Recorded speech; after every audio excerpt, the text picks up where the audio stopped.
de acessar pela manhã, né? Então a gente vai tentar agora manter esse horário das 15h30 às 17 horas.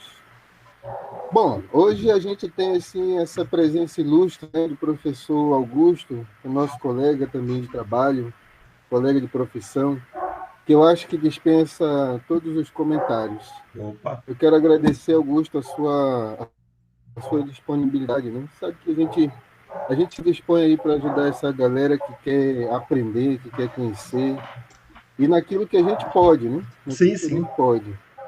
Como você diz, das nossas leituras, enfim. Nós tivemos algumas aulas, falamos de Idade Média, né? Pensadores medievais, Ux, falamos de período moderno, já queria estar aqui. passamos pelo... Pois é, né? Passamos pelo racionalismo, empirismo, Descartes, Locke, Hume, e hoje a gente pensou em fazer uma aula assim, mais voltada para o pensamento sociológico, né? Beleza. Ver um pouco dessa pegada da sociologia. E eu acho que ninguém melhor do que o professor Augusto para nos ajudar vocês, de fato, aí nessa empreitada.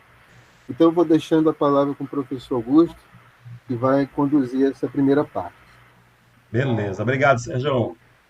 Um monstro da Falou, filosofia, né, meu mano. amigo? E assim, e vocês lá no Pré-Uni, vocês têm aí grandes mestres, né? Conheço quase todos, eu conheço, né? Inclusive o, o, o José, que é fantástico também dentro da nossa área, o Odaí, né? Calado, o pessoal todo da Humanas aí, então são maravilhosos. Gente, é o seguinte, para quem não me conhece, o Sérgio já comentou agora, professor Augusto, eu já andei pelos cursinhos da vida aí também há algum tempo, mas eu tenho outras atividades. Dentro da escola que eu trabalho já fazer 15 anos, já 15 anos lá dentro do Doroteia, né? Então eu trabalho lá, trabalho na prefeitura, mas eu já trabalhei algum tempo em cursinho, só que devido principalmente os outros trabalhos já não dá tanto tempo, né, para fazer. Mas eu gosto muito do contato, né, de estar trabalhando até nessas aulas virtuais. Eu tenho trabalhado muito nisso. A gente se redescobre, né? E algumas oportunidades, de repente, que em algum momento negligenciamos, esse momento agora, com essa pandemia, aí a gente se redescobriu. Claro que também sou amante da tecnologia, gosto muito de tecnologia, né? Tem um site também que eu trabalho com materiais diversos para estudantes, né? Para quem tiver interesse, tem muito material, gente, da disciplina diversa, não só humanas. Tem história, sociologia, física, biologia, o portal do vestibulando.com, né? Tem muito material para nós lá. Bom, do que nós conversamos com o Sérgio de proposta, né, para hoje, é que nós trabalharíamos o século XIX. Né? O século XIX, para entender aquele contexto científico, de mudanças, de transformações, e que, em parte, essa nossa ciência ela esteve muito ligada ao contexto de dominação por parte de nações europeias industrializadas, por exemplo. Gostaria que vocês atentassem sempre no estudo que vocês fazem, sempre analisar os conteúdos criando conexões. Como criando conexões? Você vai estudar, por exemplo, a sociologia, você vai falar um pouco sobre o Karl Marx, você vai falar sobre o Max Weber. Né? Então, se você for estudar, de repente, a sociologia, tu tens que contextualizar. Tá, o Karl Marx vai criar, de repente, a teoria do nada. Não, o contexto histórico dele fala muita coisa. Né? Então, quer dizer, em cada período histórico que nós temos, esse teórico ele recebeu influência. Não vai ser do nada que ele vai tirar uma ideia e, de repente, cara, vou viajar no tempo, né? E vou criar algo novo, diferente, que ninguém nunca viu. Não é assim. Né? Então, da mesma forma que nós vamos trabalhar a partir de agora, vocês vão contextualizar. Beleza, eu vou contextualizar a, o século XIX. E vamos entender muito dessa construção filosófica, dessa construção científica do século XIX, na influência do dia a dia de quem viveu naquele período, na influência de nós que vivemos aqui no Amazonas, né, de quem viveu no Rio de Janeiro. Então, nós vamos trabalhar um pouco das teorias para a gente entender o que ocorreu naquele século XIX e qual a influência nesse contexto histórico. nesse conjunto de transformações, né? Porque, como em outros momentos, quando voltamos, Sérgio falou agora há pouco sobre a Idade Média, né? Vários dos teóricos que surgiram na época também, né? O que vai acontecer? Eles também vão trabalhar o contexto ou influenciar, né? Aquele contexto histórico deles, né? Para a gente clarear a ideia, quando nós falamos, por exemplo, do absolutismo, na transição da Idade Média para a Moderna, né, quando alguns autores vêm trazendo a ideia de que há um ser divino, né, que aquela teoria do direito divino dos reis, por parte do Jean Baudin, por exemplo. Mas vamos agora, vou colocar o material para vocês e a gente vai trocando ideia agora sobre o nosso assunto. Vou compartilhar o conteúdo e a gente vai trabalhando em cima disso. Então vamos lá. Ah, sim, só uma observação. Que nós estamos trabalhando aqui, eu já estou gravando, tá? Aí depois a gente disponibiliza, quem quiser assistir depois, num outro momento, a gente faz lá um link lá do YouTube, aí compartilha com todo mundo, beleza? Então olha só, gente, Tudo bem. avanços científicos e a sociologia e a história, né? Conhecimento da época do século XIX. Né? Então aqui, ó, vamos começar com um conjunto de transformações com o Darwin, né? Quando ele cria ali, quando ele lança a teoria da evolução, né? Que muito influenciou, gente, a ciência. Né? Se a ciência ele ainda tinha ali algumas amarras, né? O Darwin ele ajuda a dar esse salto muito grande no século XIX. E nós vamos perceber que a teoria do Darwin, né, da evolução, ela vai influenciar as outras ciências. Ela abre caminho para outras ciências. Né? Quer dizer, quando nós falamos de teoria da evolução do Darwin, né, quando ele traz essa proposta ali no século XIX, né, na metade do século XIX, você vai dizer assim, pô, cara, que muda na época? Gente, pensando em século XIX, o mundo ocidental ele era muito cristão ainda. Né? O cristianismo, nós dizemos assim, a Idade Média, a mentalidade ela era religiosa.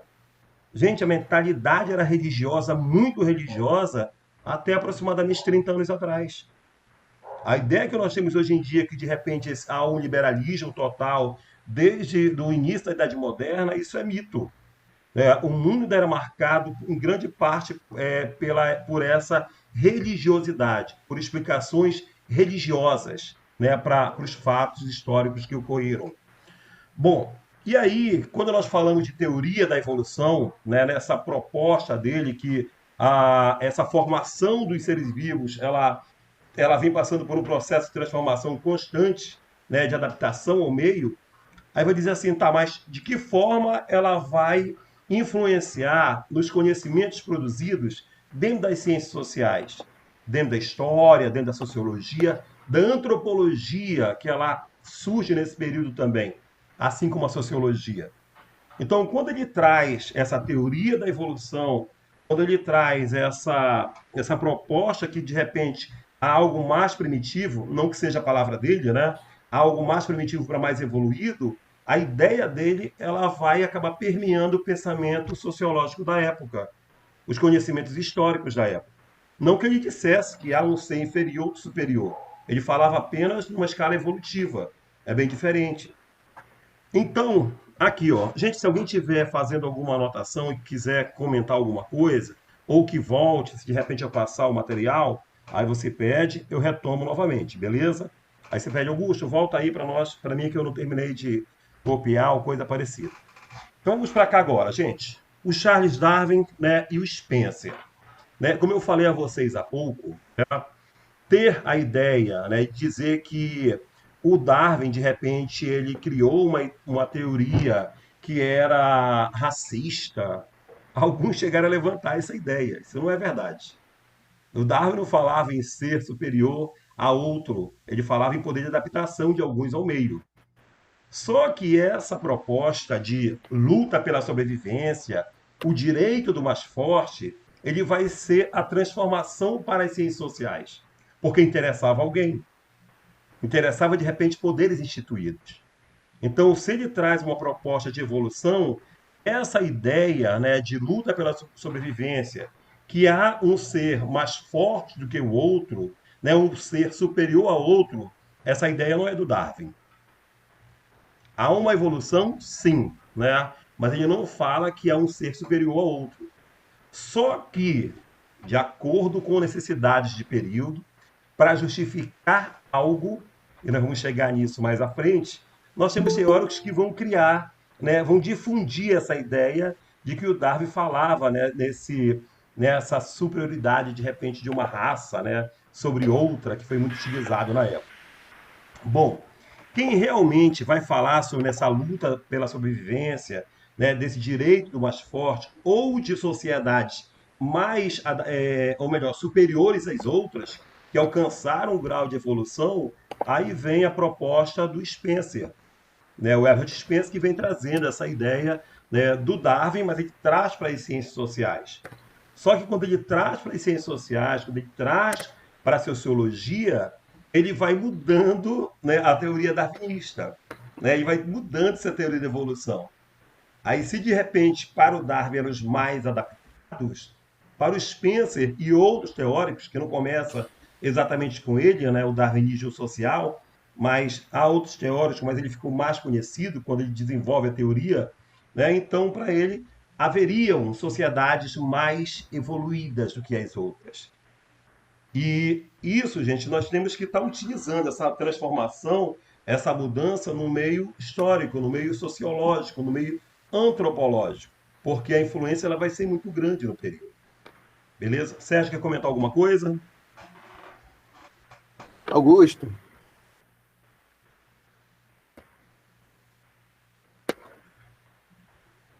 Estou ouvindo, pode falar.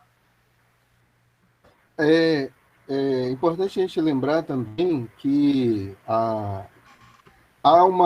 aquela revolução científica, né, ela vai acontecer primeiramente nas ciências da natureza. Isso, exatamente isso. E depois é que, bem mais tarde, né, é que as ciências humanas elas vão pegar aquele princípio das ciências da natureza e tentar aplicar o estudo da sociedade. Aí só para lembrar para os meninos, né, como é que isso vai sendo gradativo. Né? As ciências humanas elas vão se desenvolver o seu método, o seu objeto de estudo um pouco mais tardiamente as ciências da natureza. Sim, Aí, como sim. você está falando, né, a influência do Darwin ela vai ser fundamental nesse processo também. Beleza. Então vamos já chegar ali no que falou agora o Sérgio, na aplicabilidade dos métodos das ciências da natureza nas ciências sociais, eu comento já já, quando chegarmos aí no Conte. Bom, gente, aqui, olha só as propostas que surgem na época. Percebam lá, né, essa ideia aqui, a partir do Spencer, né, do menos evoluído ao mais evoluído, a ideia de progresso presente aí no século XIX. Tá?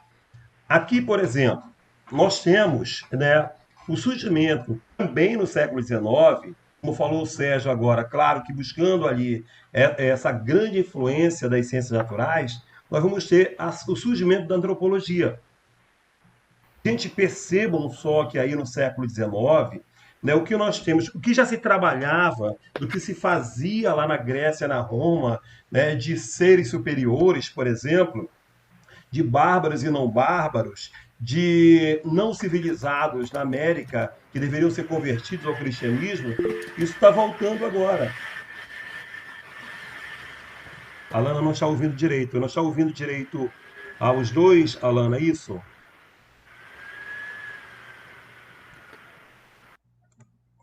Alana, você dá um retorno?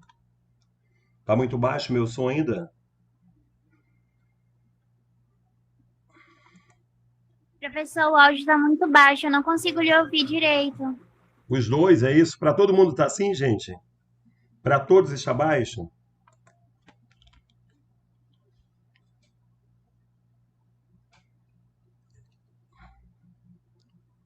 Alana, você pode verificar se de repente não é a configuração no computador que está faltando elevar um pouquinho o som? Tá tudo ok, eu tô com fone, mas tá muito baixo. Vou falar um pouco mais alto para que se chegue para você, tá bom? Vou falar um pouco mais Ok, próximo obrigada. também. Beleza, vamos lá. Bom, gente, olha só. Então, nessa ideia de progresso do século XIX, a antropologia também mais, né, ela vem buscando seu espaço. Só que ela vem buscando seu espaço, percebam só, e é influenciada por essa ideia também de progresso. Como nós mostramos agora lá, veio do Darwin, de repente, né, que nós falamos que não foi exatamente dele, falar de progresso, de superior, não. Mas agora, a antropologia, quando ela surge com essa proposta também.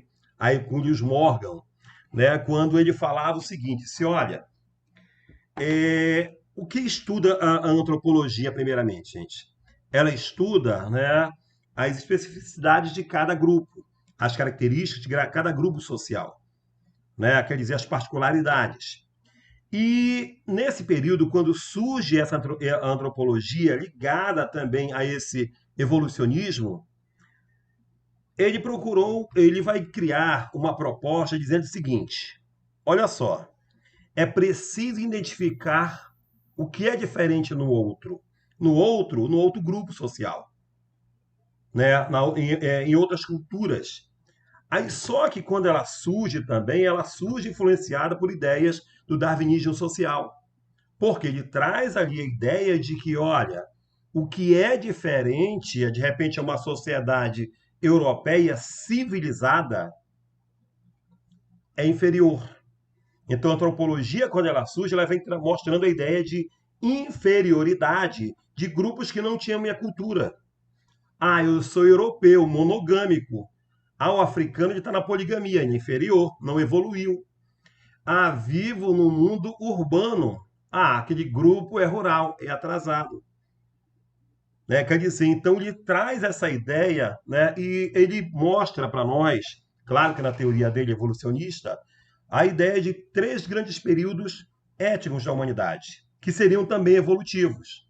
Assim como nós mostramos lá, né, no Spencer, quando ele adapta a teoria do Darwin para as ciências sociais.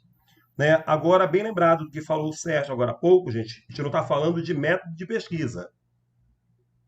Ele traz apenas uma teoria para tentar explicar o funcionamento social da sociedade. Né? Então, olha só, na proposta aqui do Lewis Morgan, ele mostra ali esses três períodos. Ele diz, olha, o primeiro período da humanidade foi da selvageria. Quando surge o ser humano, que ele vive apenas da caça, era o nomadismo. Diz, olha, depois surgiu, né, a barbárie. E no período da barbárie, como funcionava, como era isso? Disse, olha, é o período que surge a cerâmica, já temos a agricultura, está evoluindo, né? E depois ele mostra a última fase, que é a nossa, é a ideia de civilização, que seria um estágio mais avançado. Daí ele mostrar, dizer que algumas sociedades que não tinham chegado a um exemplo de sociedade europeia, né, eram sociedades atrasadas, eram sociedades que não tinham ainda chegado ao grau de civilização. Beleza? Então vamos lá. Algum comentário, Sérgio? Tá mutado, tá mutado. Não, estou dizendo que está tranquilo. Beleza, então, Pode bora seguir lá. lá. Então, continuando, gente. Olha só.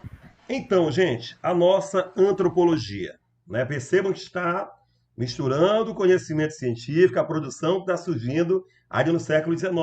E nós vamos perceber a grande influência que vai ter no mundo, que vai gerar guerras. Vamos já chegar lá.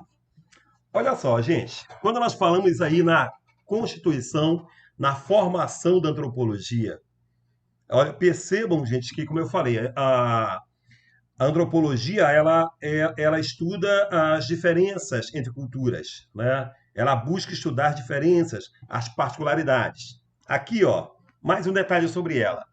Ela é conhecida como a ciência da alteridade. O que é alteridade? O estranhamento. Aí o que é o estranhamento? É você perceber no outro o que ele é diferente de você enquanto estudo, quando você está estudando.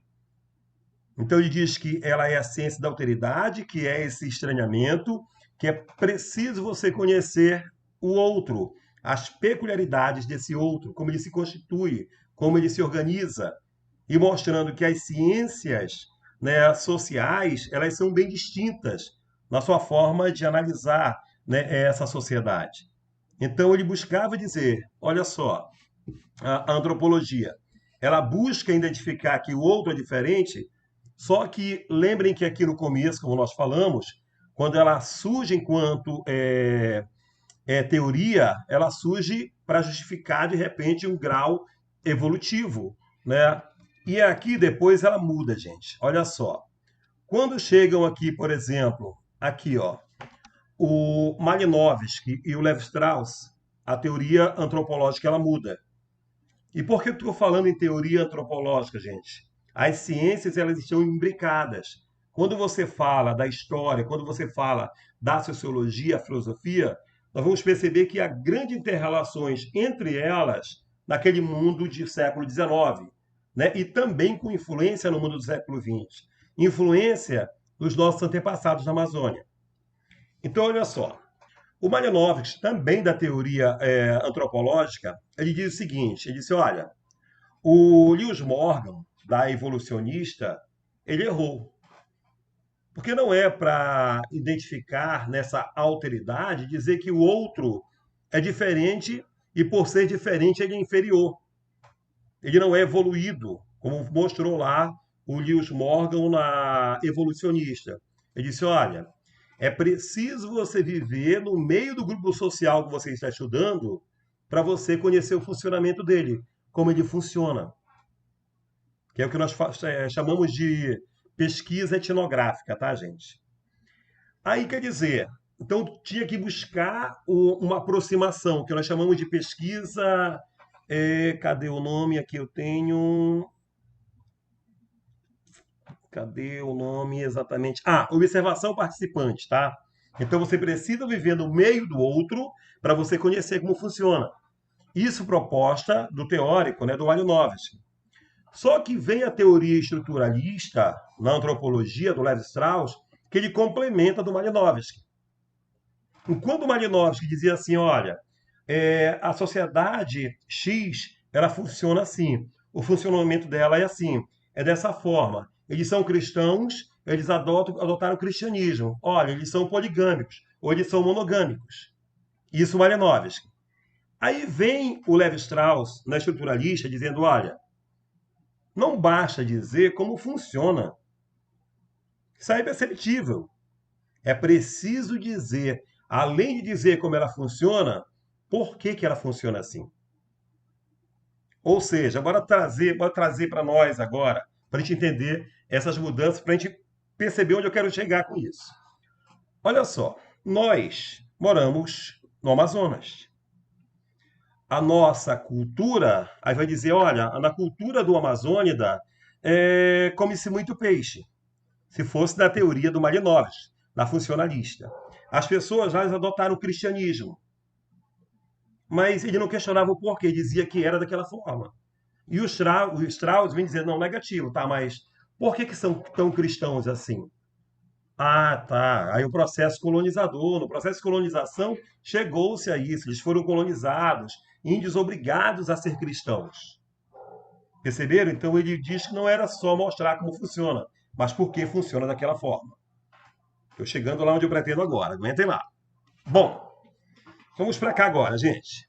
Falar um pouco agora, ainda da nossa sociologia, falar do Augusto Comte. Tá? Falamos de antropologia, falamos ali do Spencer, agora vamos chegar onde eu pretendo.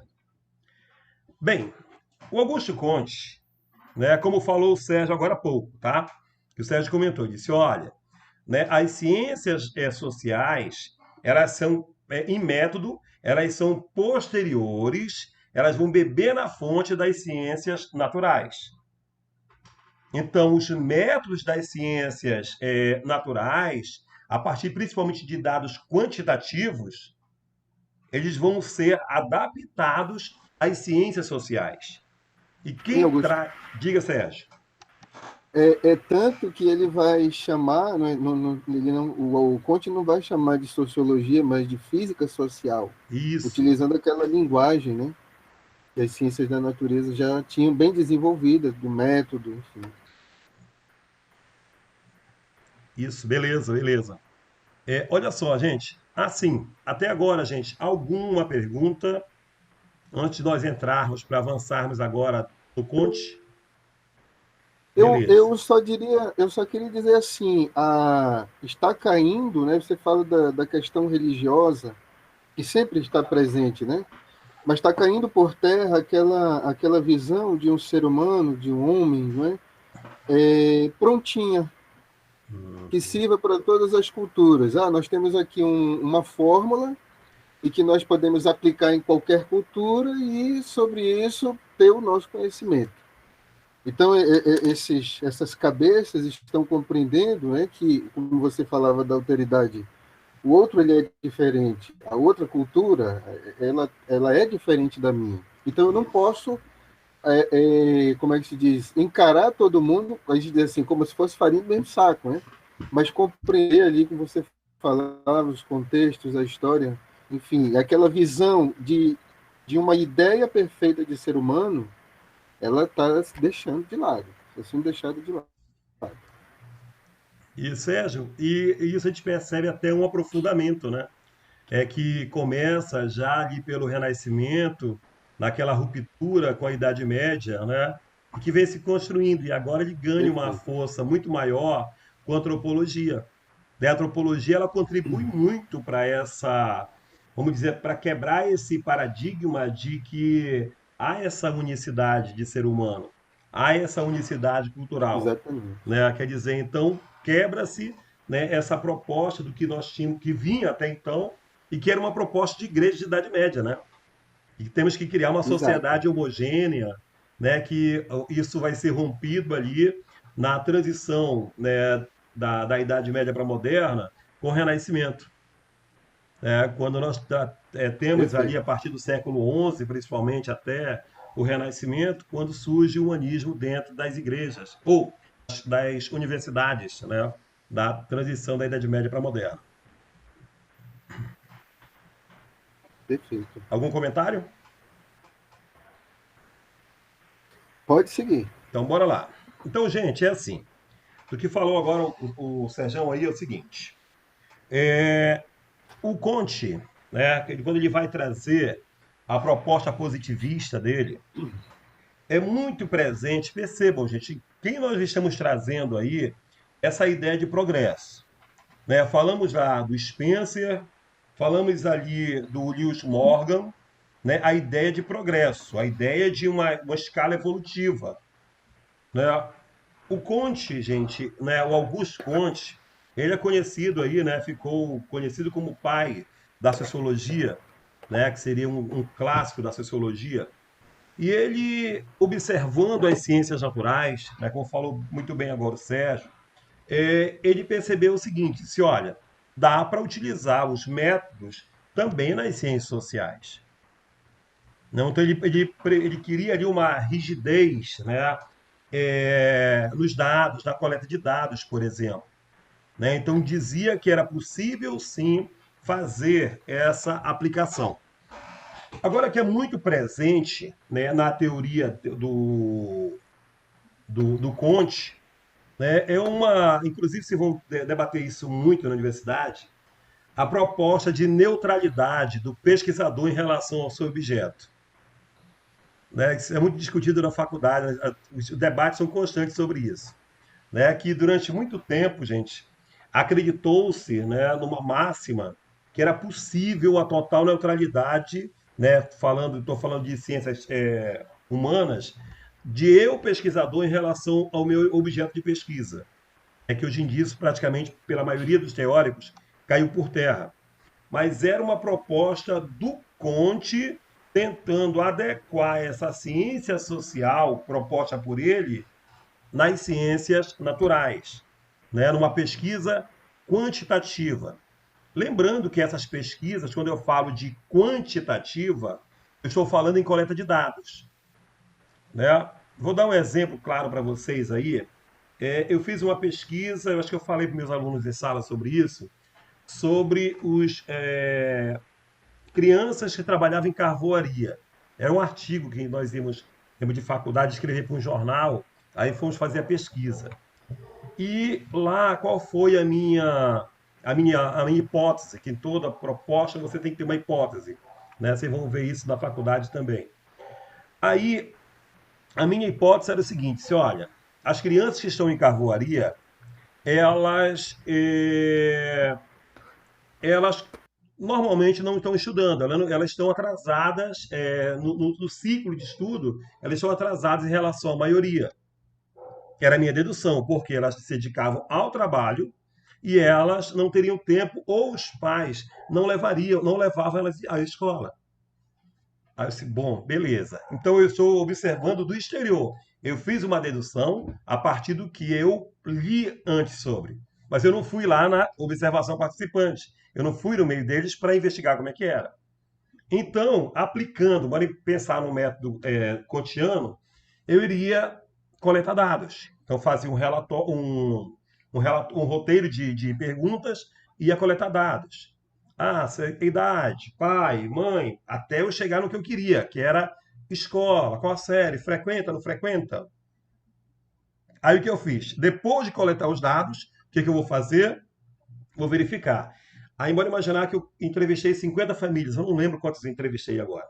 Aí lá, dos 50, 48 estavam na escola. Ou seja, o que eu fiz? Então, aí eu vou quantificar esses dados quantificados que eu coletei em entrevista, aí eu vou escrever sobre eles. Ou seja, isso é pesquisa quantitativa. Eu vou coletar dados para chegar a uma conclusão. Beleza, gente? Beleza, Sérgio?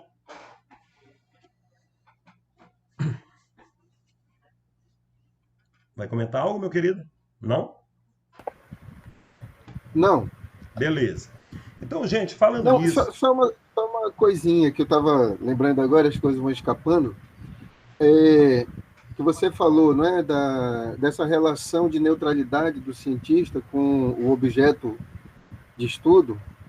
Aí eu lembro para os meninos, porque a gente trabalha isso um pouco depois com a fenomenologia, porque o Russell, lá na frente, vai criticar exatamente esse fato de que o ser humano, né, ao observar, ele dá um pouco daquilo que ele é, das suas ideias também, não é uma coisa somente neutra, né?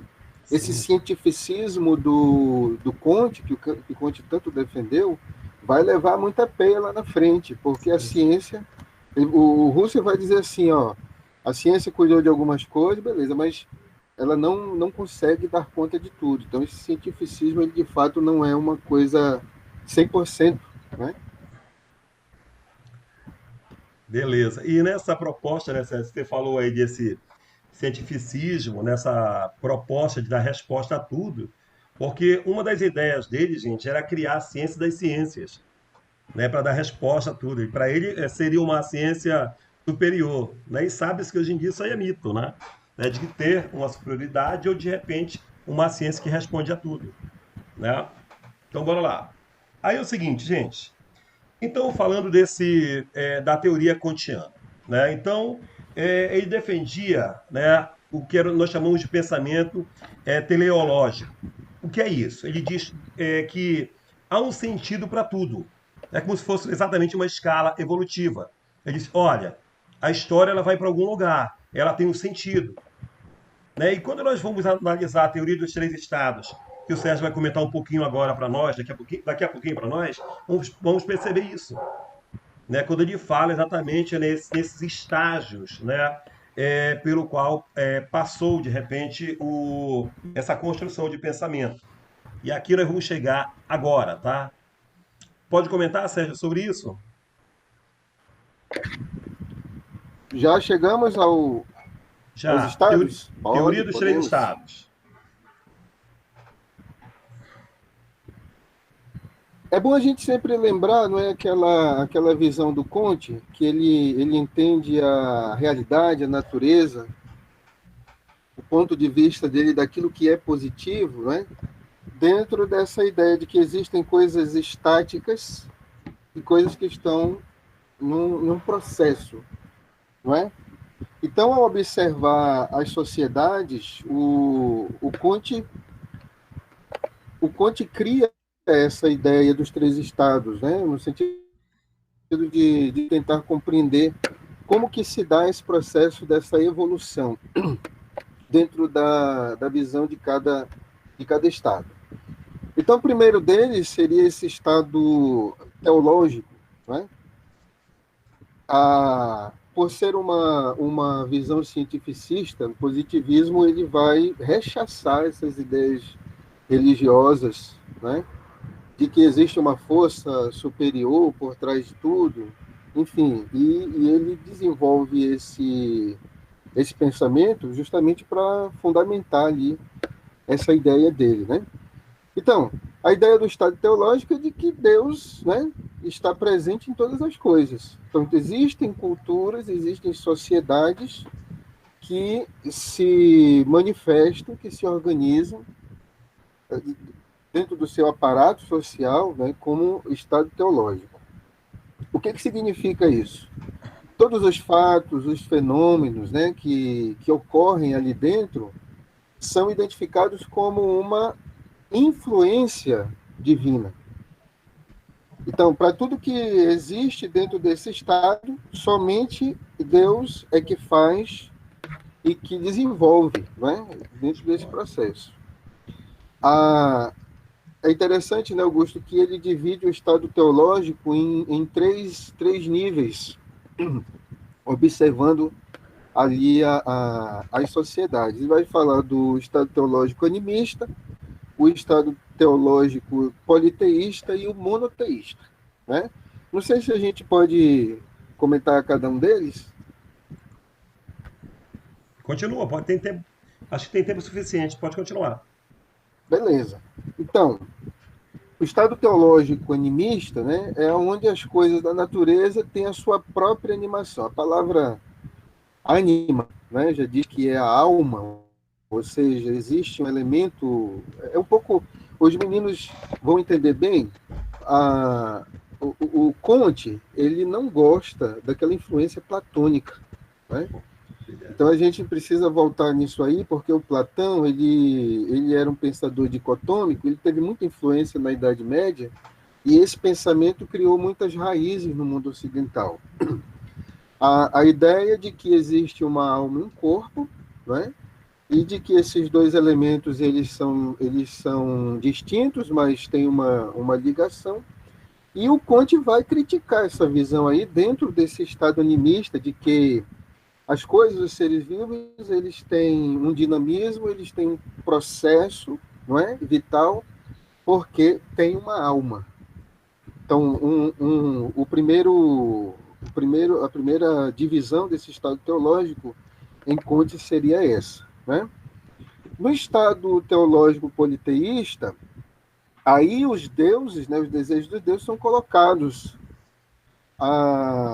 Os deuses já têm vontade, não é só os seres vivos que têm alma, mas agora no politeísmo tem uma influência de entidades que determinam os acontecimentos. E aí a gente pode, né, os meninos, a gente viu um pouco lá atrás a questão das mitologias, né?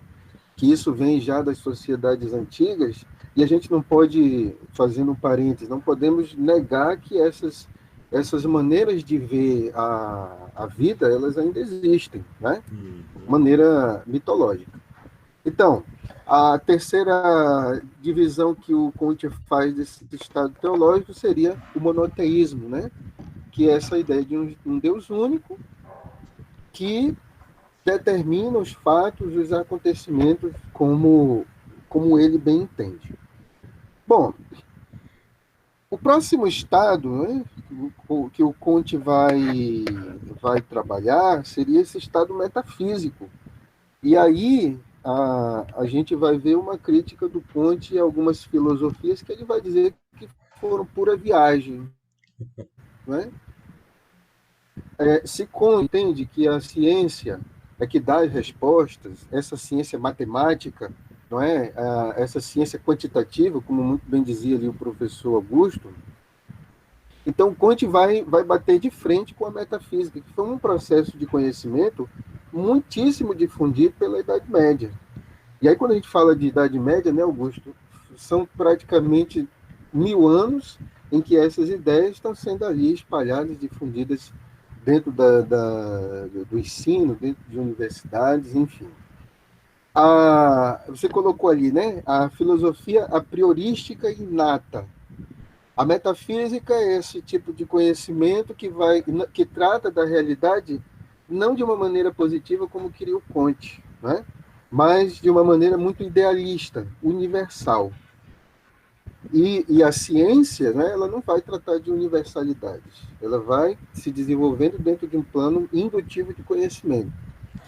Ah, e aí ele critica, né, esse estado também. O que é o estado metafísico, para concluir? Aquele que é ignorância social, né? Existe uma explicação misteriosa para os fatos, então essa explicação ela não seria uma explicação científica, mas ideias, né? Construções de ideias dentro do campo da lógica para explicar, assim, digamos, a natureza, os acontecimentos, os fatos, né? E o terceiro estado seria, né, o que para Kant é o ápice, ou aquela proposta, né? O Augusto estava bem falando aí. O Kant ele quer chegar nessa proposta de um estado positivo. Que estado positivo é esse? Em que a ciência é a que determina, né?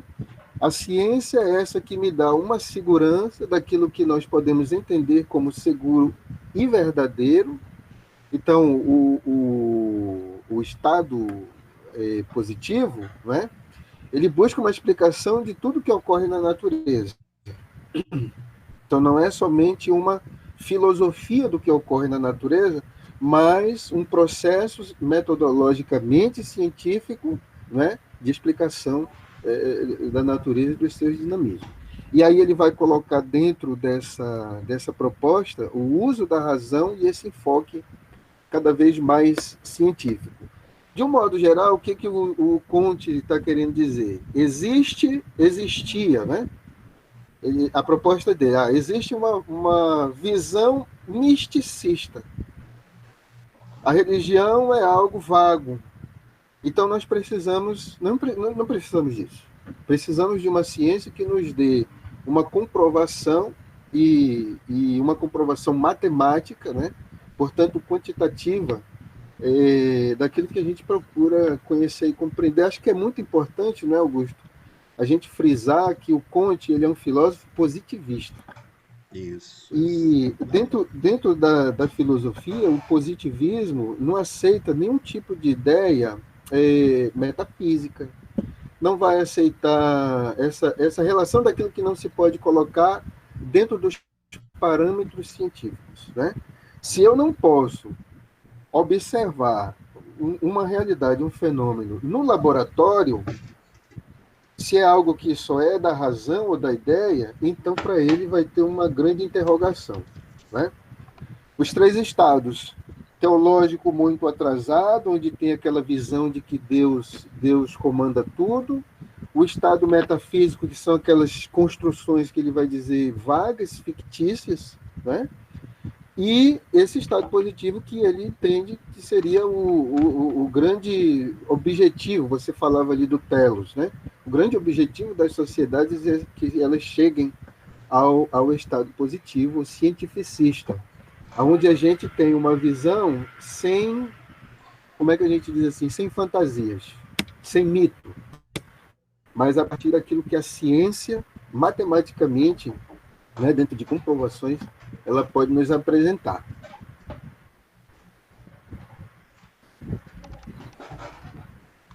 Beleza. O que mais que a gente poderia inserir aí? Então, vamos lá. Sérgio, você tocou agora há pouco no estático e dinâmico, então você pode voltar nisso daqui a pouco, pode ser? Pode sim. Beleza, que inclusive eu coloquei aí.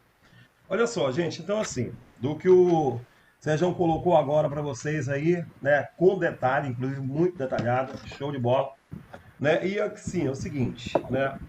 Então, gente, olha só, percebam que esse século XIX, esses teóricos todos que nós estamos falando aí, percebam que é muito presente neles essa ideia de progresso, essa ideia de sentido, de evolução. É muito presente neles todos, né?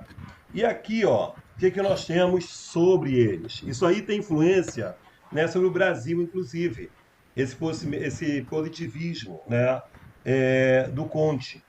Então, essa proposta dentro da ciência, né, que traz o Conte, eu estava comentando essas coisas aí, Sérgio, eu estava viajando aqui nas teorias e estava lembrando, quando tu falasse aí do estado teológico, lembrando da teoria weberiana sobre o desencantamento do mundo, né, que as pessoas, tudo tende-se a racionalizar, né, que seria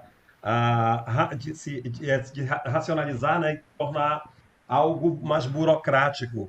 Aí diz que as pessoas, devido ao racionalismo, elas esqueceram do encantamento, do encantado, do sobrenatural, né? E em alguns momentos tu percebe que é como se fosse uma vida mais chata, uma vida muito cheia de normas e regras. Mas bora lá, gente. Olha só. Então, Exatamente. Oi? Não, digo, é isso mesmo. Ah, sim. Aí falando sobre agora, para a gente entender o contexto de Brasil da época, essas ideias do Conte, do que falou agora sobre o positivismo, dessa proposta científica, né? Essa proposta científica também, gente, ela chegou, né, do positivismo à história, tá? Isso aí vale para nós sobre a divisão tradicional da história. Eu vou abrir um parênteses aqui para a gente comentar ainda no positivismo.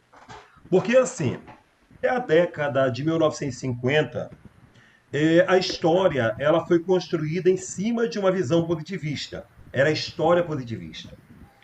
Essa história positivista, ela dizia o seguinte: olha, nada que não for possível, que não seja possível comprovação, nada que seja, de repente, um documento escrito, não é válido enquanto prova de que existiu.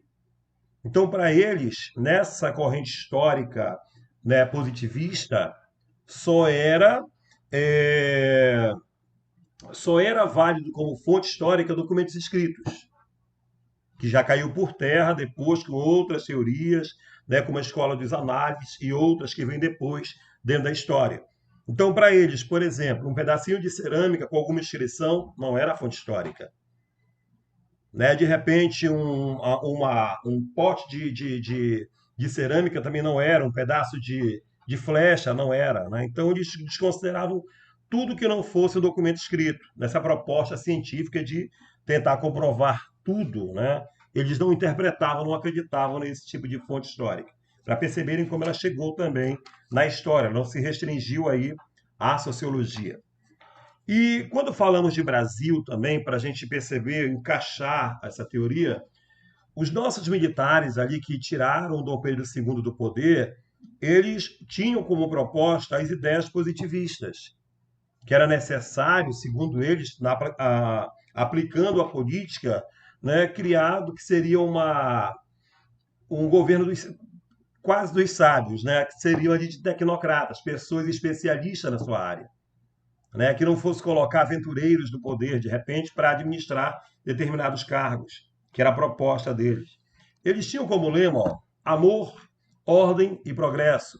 Daí você vai interpretar, né, o porquê disso aqui para nós, né, dessa ordem e progresso. Ela está ligada ao positivismo ali na transição da monarquia para a república, quando os militares chegam ao poder e cria o nosso grande herói Tiradentes, né, que foi uma figura criada, na verdade, e não foi tudo aquilo que se colocou.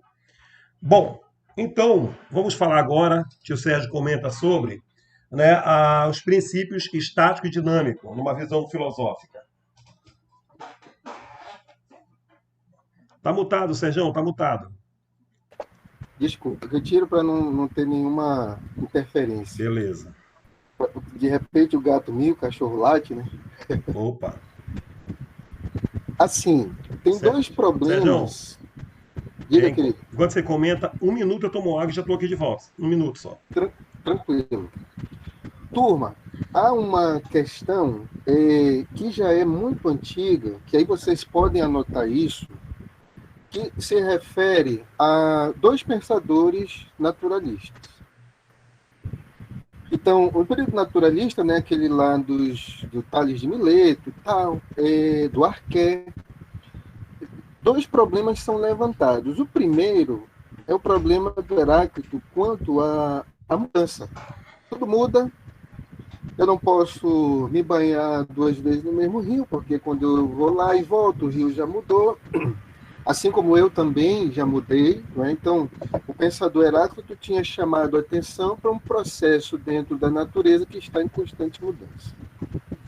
O outro pensador que vai complementar essa problemática vai ser o Parmênides, né? Que vai dizer, não, existe um processo de realidades que não passam por nenhuma mudança. E aí, o que eu tenho diante disso? Eu tenho essa preocupação do ser humano com duas coisas. Aquilo que está em constante mudança e ideias que eu entendo como universais e imutáveis. Né? Tô falando disso para vocês entenderem que esse é um problema que aqui em pleno século XIX eu vou ter um pensador também voltado para isso, né? Para a compreensão das mudanças e daquilo que eles entendem como imutável. É claro que o Comte não está falando daquela visão metafísica idealista do Platão, né? Ele não bebe nessa fonte aqui. Mesmo Platão, lá atrás, tentou resolver essa situação. Estou falando aqui, Augusto, do problema, né, daquilo que muda e daquilo que permanece, que já é uma coisa muito antiga no pensamento, como problema, não é, para o conhecimento. Então, o que a gente tem para dizer aqui? O Comte, ele vai compreender que existe a mudança, mas que existe também aquilo que não muda, né? E ele divide a sociologia em duas áreas. Então, ele chama isso de estática social, né? Daquelas realidades que permanecem dentro das sociedades, estuda as forças que mantêm a sociedade unida, por exemplo, né? E, de um outro lado, ele fala de uma dinâmica social, que volta-se exatamente para as mudanças sociais, assim também as suas causas, né? O que ele entende por estática social? É aquela que se fundamenta na ordem. Existe uma ordem do universo, existe uma ordem nas leis naturais, existe uma ordem também no campo social. Né? E aí, por isso que o professor colocou muito bem ali a questão da bandeira, né? Da ordem do progresso. E esse processo de dinâmica, né? Existem realidades dentro do mundo, da natureza, da vida, que passam por mudanças. O que é estático dentro das sociedades? O que permanece? As instituições, a ideia de que deva existir uma ordem social, né? A ideia de que devam existir leis, a ideia de que deva existir um governante. Então, isso são coisas que permanecem. O que vai ser ali a ideia da dinâmica social? São aqueles elementos que realmente, né, têm uma mudança de acordo com cada sociedade dentro dos seus processos históricos que vão fazer parte aí dessa ideia, né? Ele coloca aqui, né, o estático, sociedade, formas elementares de organização, como a gente está dizendo, aquilo que toda sociedade possui, ou que vai permanecer, e dentro do aspecto dinâmico, né, da estrutura social, o modo de produção, a vida urbanizada, enfim. Será que ele já voltou, não? Estou aqui, Sérgio, estou aqui. Beleza. Pode continuar. Tranquilo. Então, Conhecidos, né, a estrutura e os processos de transformação da sociedade, aí o Conte vai dizer assim: então, se eu compreendo aquilo que permanece como regra, né, dentro da vida social, e compreendo aquilo que é passível de mudança, então seria possível, já diria o Conte, né, para o pensador reformar as instituições e aperfeiçoá-las. Acho que é interessante a gente compreender, não é, Augusto? Mesmo sendo uma visão assim muito cientificista do Conte, ele tem uma preocupação com uma melhoria da vida, não é? Sim. Existe nas sociedades problemas, né? E que a sociologia seria essa chave de leitura que nos ajudaria a resolvê-los, né? Exatamente. Inclusive o Conte vai dizer, nós temos que garantir a paz. Então, quando ele me faz essa afirmação, eu fico pensando assim, não é uma ciência neutra, mas de alguma maneira, na visão daquele francês, né, dentro de tudo aquilo que França tinha vivido, de revoluções e tal, ele entende que a sociologia é uma grande solução para que a gente possa ter uma sociedade melhor. Diferente, aqui eu estou falando, a gente diz, né, o francês, diferente de um alemão ou de um inglês que tem uma influência muito mais marcada ali por tudo aquilo que a Revolução Industrial trouxe, né? Aí não sei como é que você complementaria aí com a visão histórica. Então vamos chegando lá. Bom, gente, é o seguinte. Sérgio, a gente abre o minuto final para a gente fazer. Augusto, esses meninos estão parados. Será que não tem nenhuma dúvida? Pois é, isso que eu ia perguntar. Eu digo assim, a gente abre no final para fazer algumas perguntas, ou a gente começa agora as perguntas e depois a gente vai dando sequência aí. Rapaz, pode ser no final, né? Se Pode vocês ser? quiserem, tranquilo. Então eu vou comentar mais uns 10 minutos para fazer o nosso fechamento, que é até 5 horas, não é isso? Até 5. A gente abre os minutos finais aí para fazer os comentários, para tirar dúvidas e tudo mais. Os questionamentos, pode ser assim Beleza. então? Por mim, tranquilo. Beleza, então. Então, gente, vamos lá. Dentro aí do que falou o Sérgio, é o seguinte.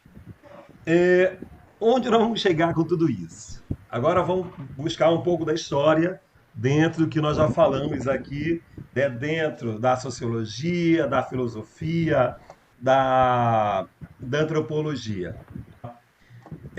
Do que nós comentamos, dizendo, olha, a ideia de progresso é constante. No Conte é presente, no Spencer ele fala numa evolução, né, no darwinismo social. Agora, gente, isso tudo ele tem fundamentos, sabe? Como nós dissemos, falou agora há pouco Sérgio, né? Cada um vai produzir, né, o que produz tem ligação com o contexto histórico no qual viveu, como ele falou agora há pouco do Conte, né, e pelo que passava a França após-revolução, Revolução de 30, 48 e tudo mais, até a Comuna de Paris de 71. Então, olha só o que está ocorrendo no mundo da época. Estamos aí numa segunda revolução industrial. Petróleo, nós estamos aí com a eletricidade, novas fontes de energia.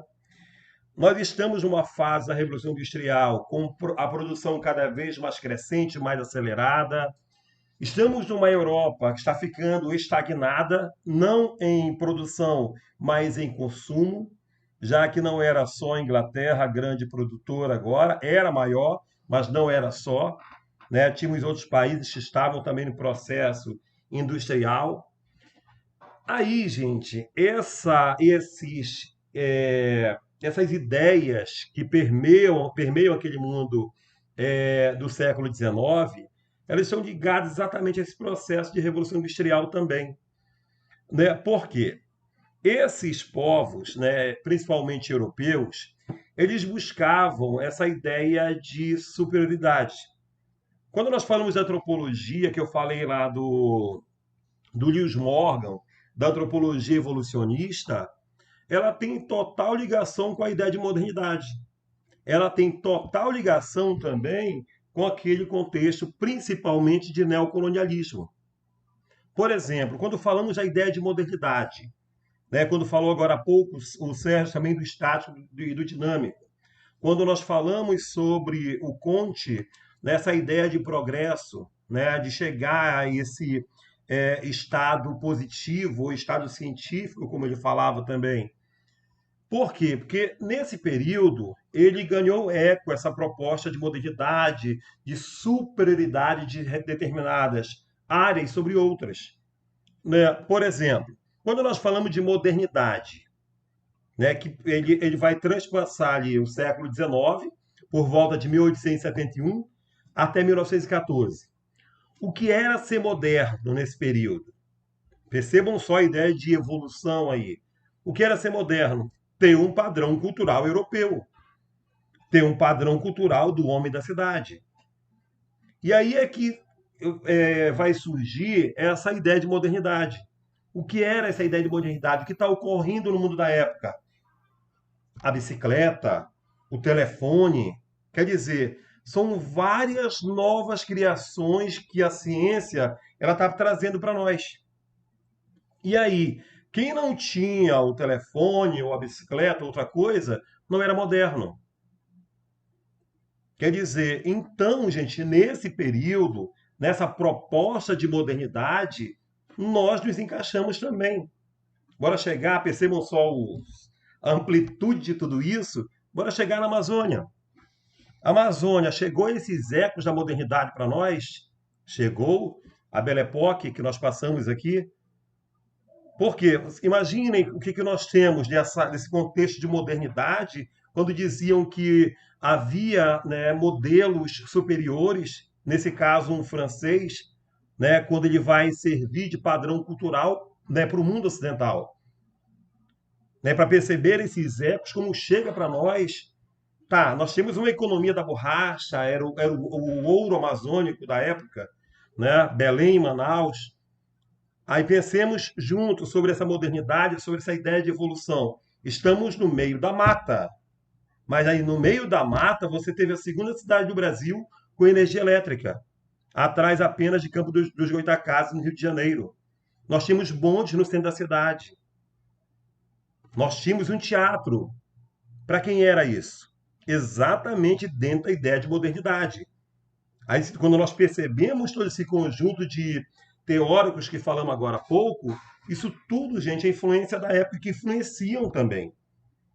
Né? Então, quando, de repente, o Palácio da Justiça, você olhar o que era Manaus para a época, o que é hoje em dia ainda, e muito daquele período, né? Quer dizer, era para se adequar a essa ideia de modernidade que marcava o mundo da época. E chegou até nós. Teatro da Paz em Belém, quem conhece, é parecidíssimo com o Teatro do Amazonas, pouco menor, né? O Teatro Amazonas, né? Então, quer dizer, essa modernidade, ela ganha eco, chega até nós, e é isso aqui que eu falei agora, e também chegou ao Rio de Janeiro. Percebam só essa ideia do que era ser evoluído, do que era ser moderno, há uma ideia de evolução também. Lembrem que no Rio de Janeiro, por exemplo, ali no início do século XX, no governo do Rodrigues Alves, nós tivemos a política do bota abaixo, que era prefeito do Rio de Janeiro, o Pereira Passos. Quando eles chegaram dizendo, olha, esses casebres, esses cortiços, quer falar, Sérgio? Esses cortiços não são do centro da cidade. Isso não é de uma cidade moderna. Quer dizer, bota abaixo tudo, o pessoal se mete para o morro, se mete para outro local, porque aqui o local de uma cidade moderna, né, ou uma cidade moderna, não apresenta o que nós apresentamos. Nós precisamos nos adequar ao que é o mundo à modernidade. Para perceberem, gente, que os conhecimentos produzidos, eles estão atrelados a alguma coisa. Então, que seja o sociológico, que seja o antropológico, tem uma ligação e tem uma influência. Vem para atender ao interesse de alguém, que era esse mundo ali europeu, principalmente industrializado. Da mesma forma, a revolta da vacina. o que era vacina para a época, gente, era algo muito novo, né? Quando foi proposta lá pelo Oswaldo Cruz, né, a vacinação das pessoas contra febre amarela, né, por exemplo, né, que as pessoas se recusaram a ir, poucos foram, tanto que obrigaram a vacinação, porque disse, olha, não basta apenas a estrutura arquitetônica ser moderna, as pessoas também devem estar imunizadas.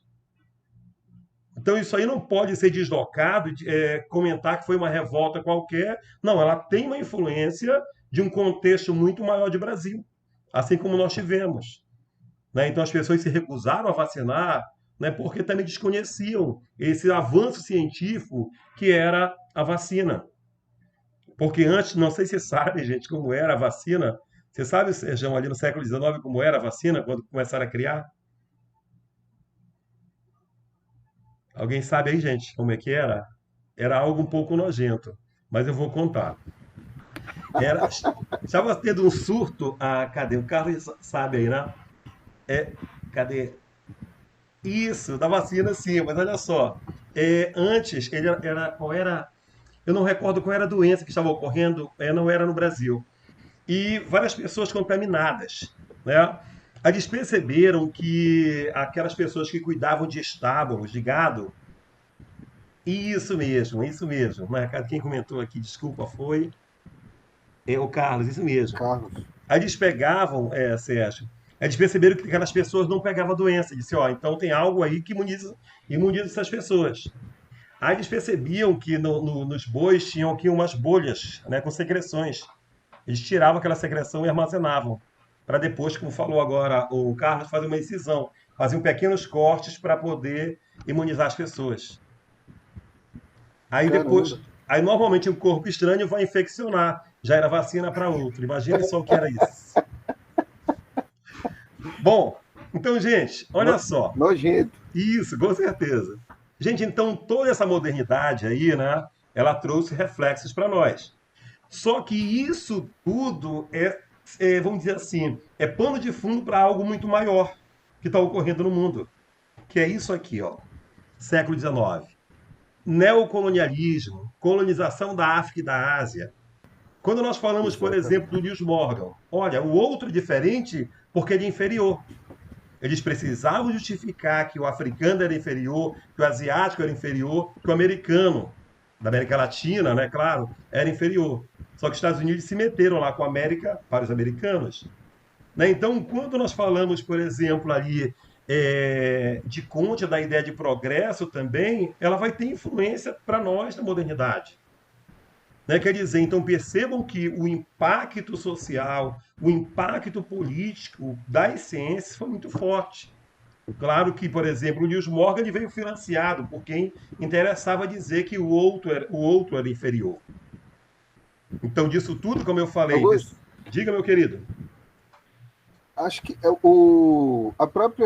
os próprios cientistas, né, eles vão questionar muito isso depois. Sim. Como é que eu falo de uma liberdade, mas eu tenho uma colônia lá onde eu estupro, onde eu saqueio, pilho, não é? Eu escravizo pessoas. Mas eu queria dizer o seguinte: essa ideia de modernidade, ela trouxe uma, vou chamar de doença social, não é? Essa ideia de que minha cultura não serve. Se eu tenho um parâmetro europeu, aquilo que é da minha cultura, comer farinha, fica sendo uma coisa negativa, não é? Isso. Show de bola, Sérgio. É triste isso daí. E eu queria também, quando você fala disso aí, eu lembro do Taylor, né? O Taylor vai dizer que não existe sociedades atrasadas, enfim, e que mesmo observando aquelas sociedades que eu chamo de atrasadas, elas têm uma relação muito mais nobre com a natureza, enfim, coisas que vão se perdendo, né? E, Sérgio, do que você fala, isso vai bem além, né? Isso aí, quando te fala dessa valorização da modernidade, em valorizar uma cultura europeia, isso é permanente, quer dizer, foi e ainda existe muito forte na sociedade hoje em dia. O de achar que o outro, de repente, é uma cultura melhor. Então, gente, percebam aí da nossa construção, do que nós procuramos trazer para vocês, né? A antropologia, como eu falei, a sociologia, né? A filosofia, a história agora. Então, esse contexto histórico do século XIX, dessas inovações, ou as inovações que seja lá do Darwin, né, quando ele começa a falar, falam muito mais da racionalidade, claro que tem o Descartes antes, né, Descartes já traz uma proposta também de racionalidade, mas isso tudo aí, né, ele estava ligado a um contexto histórico. E como eu falei a vocês, não era por acaso que nós iríamos trazer os autores, mas era para a gente contextualizar, para que se torne muito mais visível, né, o porquê de todas essas teorias, do porquê de muitas delas serem financiadas, inclusive, para justificar uma dominação, né, do europeu sobre quem era inferior. Ou melhor, do mundo de cima para o mundo de baixo, né? Do que é superior e do que é o inferior. E o que é Beleza? pior, né, Augusto? Escravização. E a Sim, gente, né, essa ideia aí da escravidão foi uma catástrofe. Essa relação entre sociedades, entre a alteridade, como você falava também, o medo que se tem do outro. Acho que tem muito pano para manga aí para ser discutido. é. E, Sérgio, eu abro agora um questionamento para todos. Eu pergunto, olha Perfeito. só, esse é o questionamento, vale para nós aí. Falamos do Spencer, do Herbert Spencer, falamos sobre o darwinismo social. Esse darwinismo social, quando você fala de é, sociedades superiores e sociedades inferiores, né, o organicismo, eu pergunto, nos nossos momentos históricos aí do século XIX, até antes, esse darwinismo social ele foi empregado como? Já que ele era um movimento nacionalista, né, quer dizer, isso aí foi usado por alguém, né? Alguém se aproveitou desse, além dos europeus, claro, mais especificamente a dominação desse darwinismo social, do ser superior para o inferior. Inclusive, despertou a ideia da eugenia, né? Acho que todos lembram aí o que é a eugenia. Alguém recorda? Quem pode colaborar conosco, gente? Abra um caminho aí para isso, olha só. Lembre que a Vamos eugenia... lá, Opa, cadê? a ISIS. Sim, a igreja, com toda certeza. Né? E ela traz, inclusive, né, Isis, quando vem, por exemplo, para a América para catequizar, trazer outros hábitos, tornar os índios irmãos, é uma forma de aculturação, é claro, que considerar alguém inferior, com toda certeza. Quer ver um outro aí? Hitler utilizou isso. Hum, Tem vários casos, você vai analisar vários casos. É um darwinismo. Porque era uma sociedade exatamente. superior, exatamente, os jesuítas da Amazônia, os religiosos da Amazônia, né, no Brasil, né, na América. Augusto, tinha eu não lembro agora o nome dele, ele é um embaixador brasileiro, se eu não me engano, que ele dizia que o Brasil ia passar por um processo de embranquecimento. Ah, não, Sérgio, beleza, bem lembrado, bem lembrado. Eu estava conversando sobre isso essa semana, inclusive, que muitos exaltam o Joaquim Nabuco, né, que foi um abolicionista Uhum. ferrenho. Só que, assim, poucos falam também que esse abolicionismo ferrenho do Joaquim Nabuco ali no século XIX, no Segundo Império, era por outro motivo. Era preciso Uhum. embranquecer a população brasileira. Daí o porquê a atração para cá dos Olha só. imigrantes. Né? Quer dizer, então, a ideia de sociedades superiores, ela não ficou para trás, ela permanece até hoje. Inclusive, né, com a eugenia lá do Hitler, dizendo que as raças impuras, degenerativas, elas não deveriam gerar novos filhos. porque ela vai levar a impureza, no caso seria para os germânicos. Só que, apesar de culparem o Hitler pela eugenia, Estados Unidos ele tornou infértil, né? Pela eugenia, 1.500 homens ainda antes do Hitler. Eles fizeram a mesma coisa. Só que não falam, né? O culpado foi só o Olha, Hitler. Não que eu adore o cara, que isso. mas aí foi, foi na mesma época do Não, foi Hitler? antes. Ainda foi no século XIX, no início ainda. A eugenia dentro dos Estados Unidos, Uhum.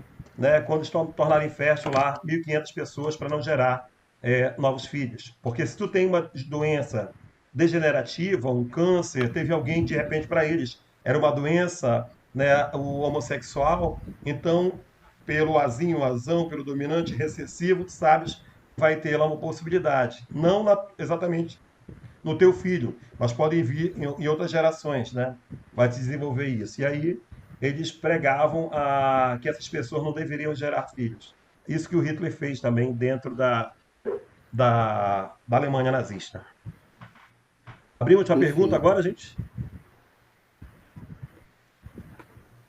Cadê o pessoal aí? Tem vários, tem muitos.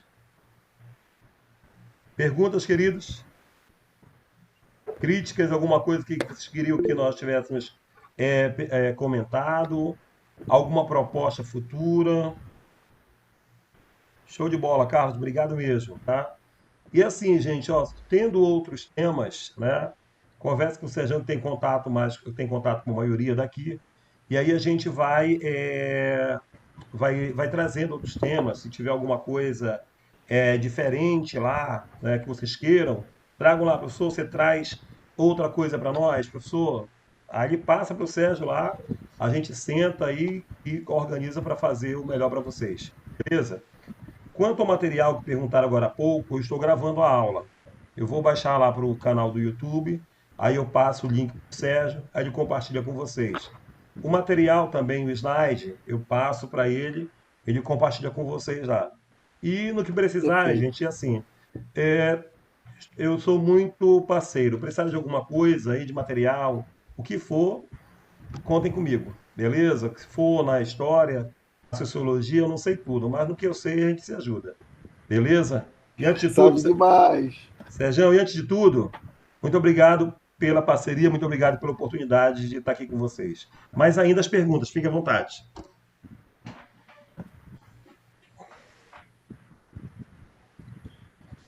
Bom, eu vou dizer assim, o Augusto já disponibilizou ali, né? Falou do portal do Vestibulando. Quem quiser acessar, tem material muito bacana.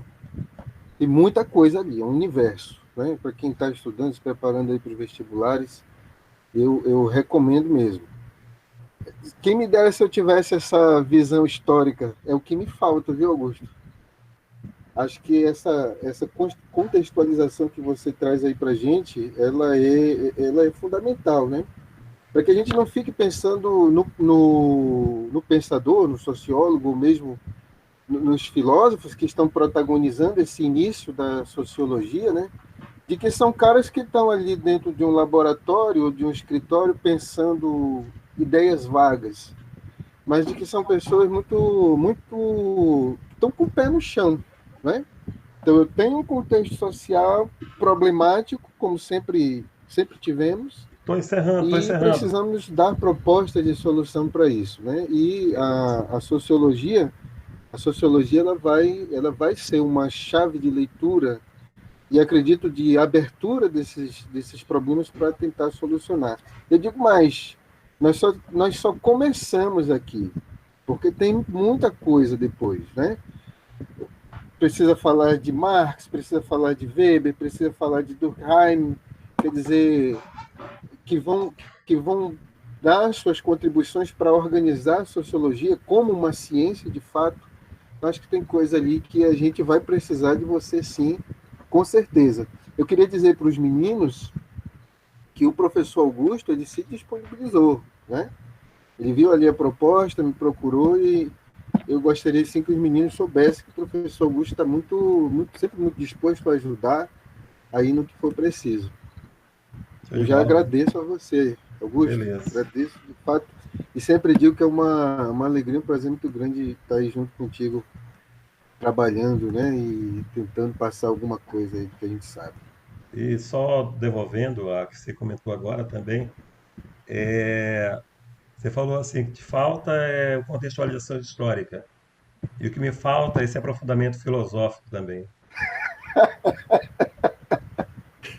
Lembra do Pô, que eu, mas a história, lembra do que eu te falei no começo? Cada um tem a a sua. sua Exato, cada um. especificidade, né? Gente, ó, muito obrigado, beleza?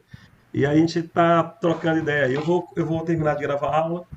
Agora não dá para baixar ela, mas eu baixo daqui a pouco. Eu vou ter que dar uma saída agora, daqui a pouquinho, né? Aí eu chegando, eu coloco ela lá, já Beleza, passo o link para o Sérgio. E também o material da aula de hoje. Beleza? tranquilo. Então, galera, tudo de bom, né? A gente que agradece aí também vocês a paciência. Continue estudando, foco e vamos lá, porque tem muita coisa aí para a gente discutir e aprender. Beleza, Até a gente. vista. Grande abraço. Até Tchau, mais. tchau. Tchau, Até tchau. mais.